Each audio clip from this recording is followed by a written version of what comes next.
to this Rosh Hashana Yom Kippur holiday special. I'm your host, Benjamin Stewart Thompson. What is Rosh Hashanah? What is Yom Kippur? And how can we make them special, meaningful, and fresh for the new year? Rabbi Nosson Slifkin teaches us that our participation in Rosh Hashanah is like planting a seed for the new year.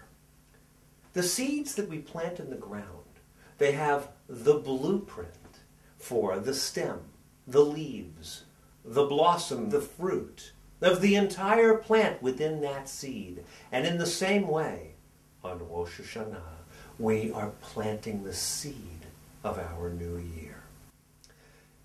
The remainder of the year is the unfolding of Rosh Hashanah.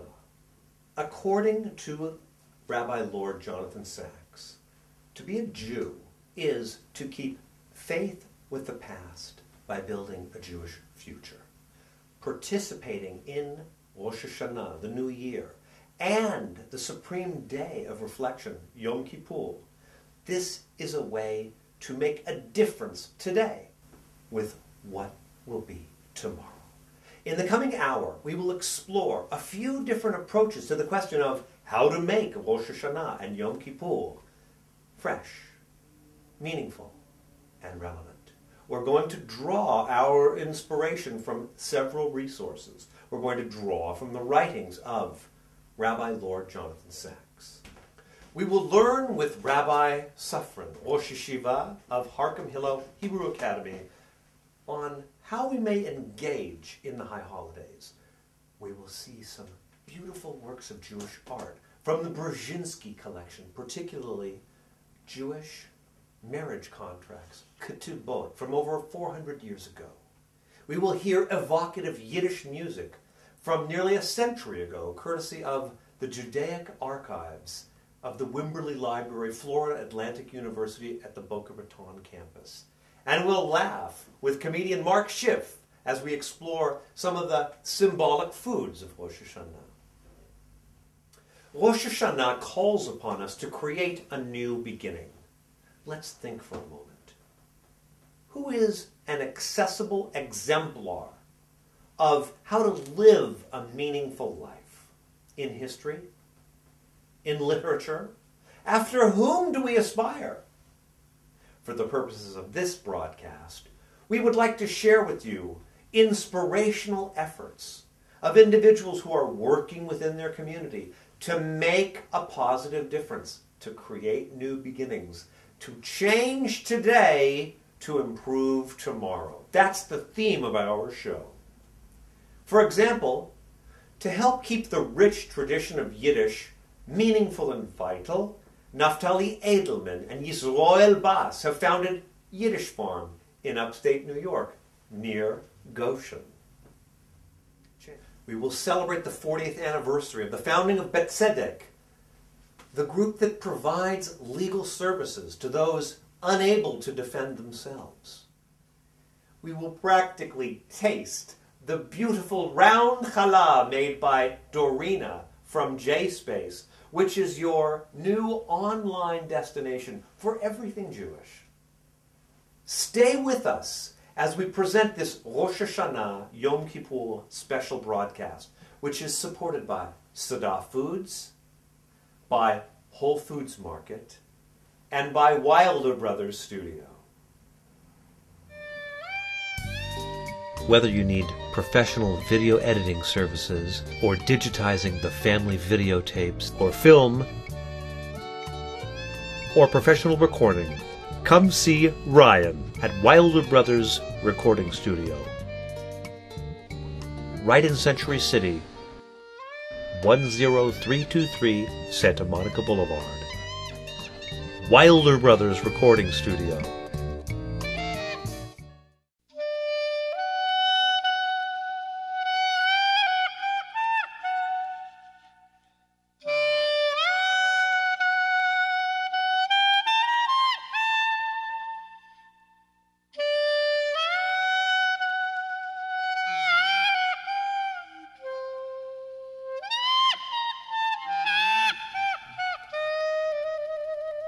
There are different ways in which to understand Rosh Hashanah and Yom Kippur. And part of this understanding comes from the metaphors that we use to relate to our Creator as our King, as our Father, and as our Beloved. And we'll look at these different roles as they're played out in the High Holidays. Now, Rabbi Sufrin speaks about the different ways in which Rosh Hashanah can engage us. So there are two key ideas that we find, and that is the idea of the father-son relationship, but there's also the king-subject relationship. The father-son relationship is a relationship of compassion. The father-son relationship is not necessarily built on what a son deserves or doesn't. A father has compassion for a son, sometimes even if the son doesn't deserve the compassion, the father is going to be compassionate. And we always dig down deep on Rosh Hashanah and we say, God, you know, if everything else doesn't work, at the end of the day, I'm your son, give me a chance. And a father will just be so compassionate. On Rosh Hashanah, we turn to Hashem and we say, God, you know, Karachem Aval Banim, you're like the compassion of a father to a child. One of the tefillot we say on Rosh Hashanah is very interesting. After we blow the shofar, we make a declaration and we say, Hayom Harat Olam. Today is the conception and the birth of the world. And then we say, Im Kevanim, Im Ka'avadim. If we are like children or if we are like servants. And then we say to God, if we are like children, then have compassion on us like children. If we are like servants, then isn't it in the best interest of the master to make sure that his servants are well taken care of so that they can serve him? So we use every trick in the book, every tool that we have in the toolbox to awaken within God and to inspire within God this compassion that we need from him for the new year. So that's one approach that's taken. But then there's another approach, and that's the Melech approach. The concept of Rosh Hashanah being the day when we coronate the king, we crown the king, we crown God on an annual basis. We remind ourselves of the fact that God is the Melech Malkeinu Lachim, He is the King of all kings, He is the King of the world. This is the day when we remind ourselves that God created the world.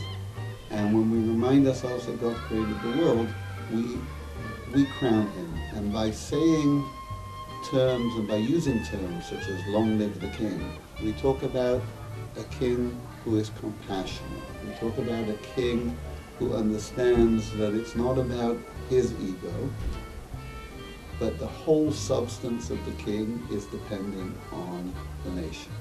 You cannot be a king without a country. You cannot be a king without a nation. It's very funny because we're reminding God to be humble. Because the ultimate greatness in the king is the humility of the king, that the king cares about the needs of the most, of the person at the lowest end of the spectrum, not the person at the top end of the spectrum. And we turn to God on Rosh Hashana and we say, you are our king, but we want to evoke the role of the king as being the compassionate king and the king who is concerned even with the lowliest of subjects. So on Rosh Hashanah we come to Hashem as a child to a father, but we also come to Hashem as a child to a king. One of the highlights of Rosh Hashanah, the song Avinu Malkeinu. Avinu Malkeinu, en lanu melech, en lanu melech, ela ata. No matter which tune you use, what is happening in there, we turn to God and we say, Avinu, you are our Father. Have compassion on us like you would have on a child. And then we turn to God and we say, Malkeinu, that at the end of the day, you are our king and you have a responsibility So even if you have a weak moment as a dad, you can't have a weak moment as a king, because you've got to take care. That's the power of the greatest power of the king, is that they can take care of even the lowliest of subjects. So no matter what level, no matter where I stand on that spectrum, you know what? I know I'm in good hands. And that's what we do in Rosh Hashanah.